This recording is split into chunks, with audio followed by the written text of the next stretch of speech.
Greetings, brothers and sisters. What is up? Welcome back to yet another one from us. We are trusting and hoping that all is well with you and that our audio is audible this time around. We've seen a lot of complaints and we apologize for that. Brothers and sisters, we are coming to you with news from a lawyer, a French lawyer that knows a lot of things that some of us don't even know about the relations that Africa has with France, Francophone countries, and how the French treat us, mistreat us really. So there's a French lawyer by the name Robert Bougie who's just stating that France is honestly ungrateful. Very ungrateful. And this is why he says France has been ungrateful to Africa. So lawyer Robert Bougie said that France was being ungrateful, citing the cases of Presidents Mobutu and Bongo, to whom Paris refused humanitarian visas at the end of their lives, despite the services rendered to France. During his last meeting with French diplomats, President Emmanuel Macron had described Africans as ungrateful for having chased the colonial army from their territories. However, history is full of examples showing Paris ungrateful towards Africa. In his book entitled, They Know That I Know Everything Now, that's the lawyer, My Life in France, Afrique, Bougie sets out in great detail this behavior that he considers unworthy. So on a television set, he recounted how the former president of the current Democratic Republic of Congo, Marshal Mobutu, had been abandoned by France after his fall. Deposed by the forces of Laurent Desire Kabila, Mobutu had taken refuge in Morocco. Seriously ill, he had expressed to Bougie his wish to come and get treatment in France. However, his request was refused, although he had been a loyal ally to France. At the time, President Jacques Chirac, Secretary General of the LC Dominique de Villepin, Prime Minister Alain Juppé had remained deaf to his request. Finally, Mobutu died in Rabat, where he is still buried there up to today, without having been able to benefit from any humanitarian aid from France. Robert Bougie also mentions the case of the former Gabonese President Omar Bongo, known for his generosity towards France. Bongo funded many French presidential campaigns. Omar Bongo died in a clinic in Barcelona while he was previously followed by great professors at the American Hospital of Neuilly. In the end, he was no longer received. He was no longer considered. France is ungrateful, he said. This is the same Bougie who said that Blaise Compaoré used to send money in drams, at least 3 million euros to Jacques Chirac anytime he asked for it. He said at some point the amount was at least 10 million per president.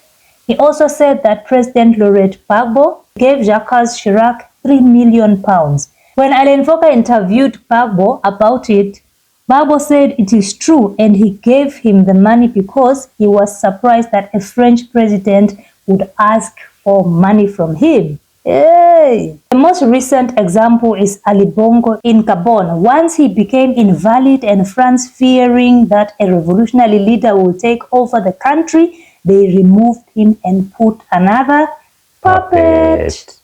So if you recall how he was removed from power, Ali Bongo was surprised and he knew that France had betrayed him.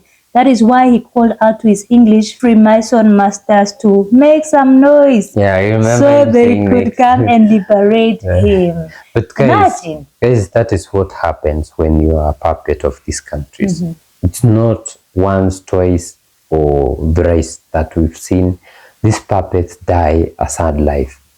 Even I'm sorry for Cote d'Ivoire, because in the post you talked about Laurent Gbagbo. This is the guy who has been complaining of how he's Cote d'Ivoirian.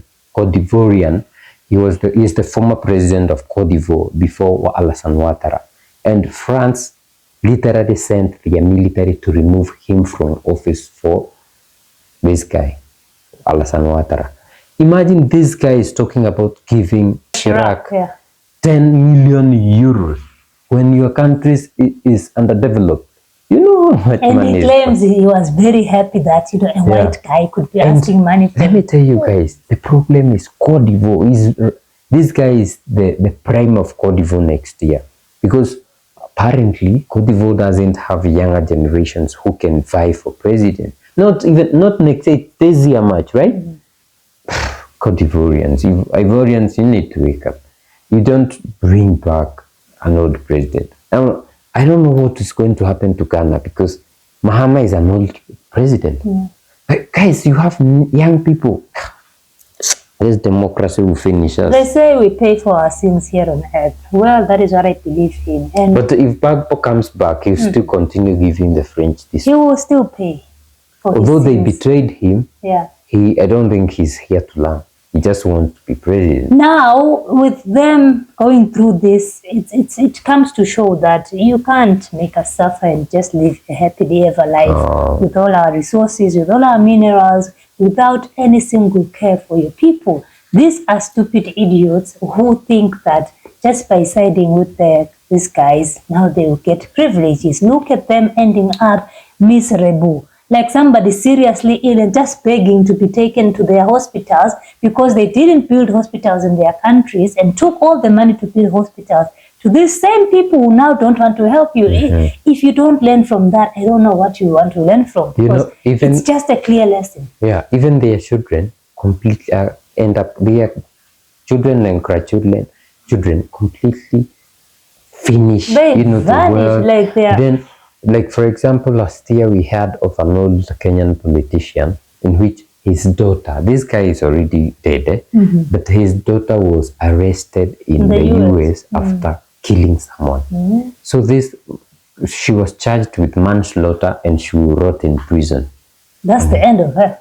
They usually think that, okay, I will keep tormenting people to the end, then my children will go study abroad and they'll get good jobs abroad. And there's still money for them so that they can never suffer in this life. And because I have estates abroad, I have real estates there, I have business there. They go manage there and forget that they were African. Only to be found guilty for some crime that you can't even run away from. Forever. Hey, God that is what happens. So this is a lesson to our puppets.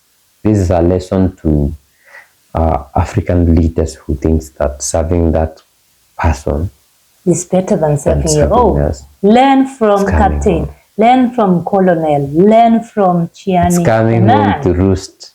Yes. Brothers and sisters, let us know what you think about this in the comment section down below. We are just celebrating the downfall of men who can't think straight, honestly. This is their downfall. And to more that still want to betray us as the African people, it's coming. It's going to get you eventually. Let us know what you think about this in the comment section down below. If you'd love to support us, we have a Buy Me a Coffee link in the description box down below. And on your screen. We also have Super Thanks, Super Chats. You can support us by liking, sharing, and commenting. Also subscribe, please. We'll see you in the next one. Bye.